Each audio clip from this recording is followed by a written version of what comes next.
Hi, Joel Rollins here once again for Rave Radio on the third day of ISE 2016. And I'm standing here with Jentry Wittkamper at Draper, a firm I'm very familiar with from my own dealership. And he's their export sales manager, so ISE is his show. So, Jentry, what do you think so far of the show? The show's been real good, Joel. This is our, 13th year doing ISE, so we've been in it since the very beginning. And we kind of moved it around in the hall this year a little bit from where we've been in the past, but I think we'll end up moving back up in the hall next year. But traffic's been great, and I just heard that they broke another record this year with 65,000 attendees. So yeah, we actually just got the scoop that we're over 65,000 already. So that's huge. I mean, I used to think Infocom was big, and now you come here and it's double the size. So. Yeah, all of us Americans are saying exactly that. Like, why is this twice the size of our show?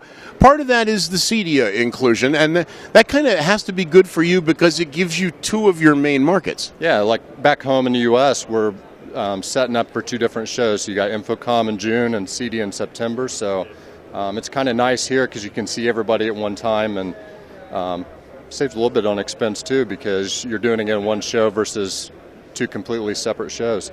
Now, you've been doing ISE since the beginning, yes. Which, I mean, it means that you've been participating in the European market longer than most of the American manufacturers I know of.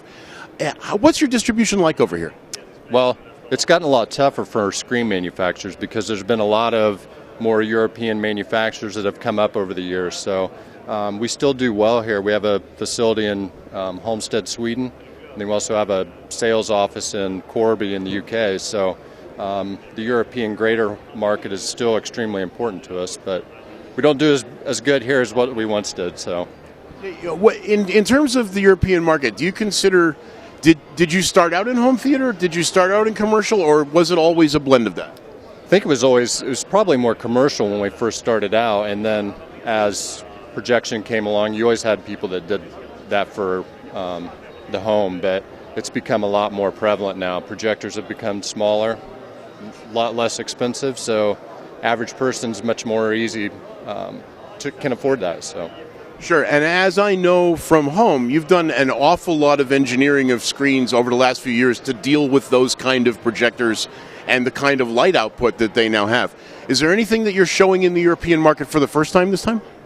Nothing in the first time. We're still heavily focused on what we call Tech Vision, which is our family of screen materials that we developed 2 years ago and showed it at this show for the first time. So in that, it's just we have the ability to tint the materials for ambient light rejection. We can also manipulate the gain to address a variety of projection environments. So now, I just finished a podcast with Bob Snyder from Rave Europe, who is, we were talking about the differences between the markets. Do you find that, and I'm well aware of Draper's line, that certain parts of your line sell better in Europe than they do in America, or vice versa? Is there a difference in emphasis, I guess, with the European installers?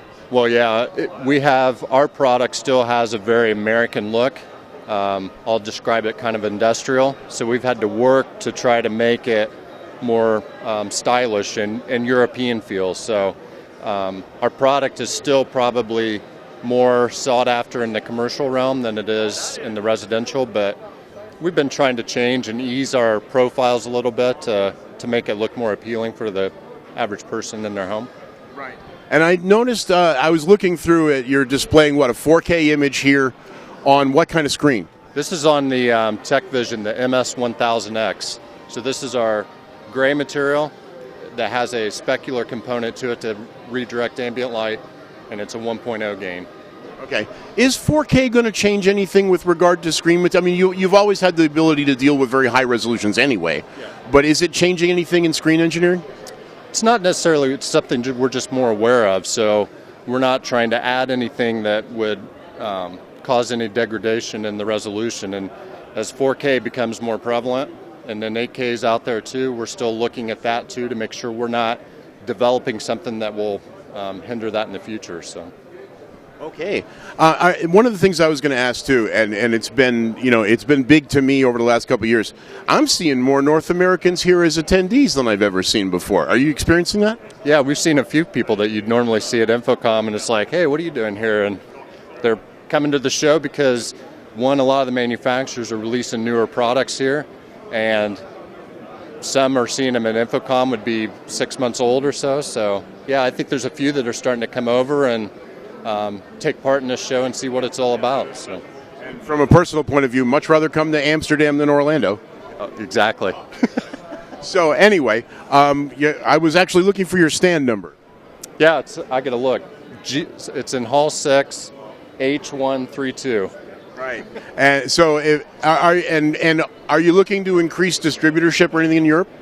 Yeah, I mean, we're always looking to try to increase the penetration and maybe look at things differently than what we've traditionally done. So we're trying to go out and see integrators more, and not that we always want to just sell to them, but just increase the knowledge of screens, because as flat panels have impacted projection screens, we got to train people on how to properly size a screen, and not always is a flat panel going to be the optimal viewing thing when you're going into a room. So now, Draper and its distribution have some pretty interesting training programs back home. What do we do here in Europe? We try to do the exact same thing. So I mentioned we have a sales office in the UK that we do a lot of regional training there. We do the same thing in our office in Sweden. So it's, again, trying to replicate what we've been successful with back home in the US and do that here in Europe as well. Well, I mean, certainly, yeah, I was going to say you're one of the oldest names in the U.S. audiovisual market, and sounds like you're one of the oldest American names in this one. Yeah, I would agree. We've been selling internationally since the late 70s, so everybody that's been in the industry for a while knows or remembers Draper. So it's good because you can walk in somewhere new and say you're with Draper, and they immediately, oh yeah, the projection screen. So it's very helpful in that regard. Absolutely. Well, Jentry, have a great fourth day of the show, if we can all stand up for it. And thanks so much for being with us today. Yeah, thanks a lot, Joel.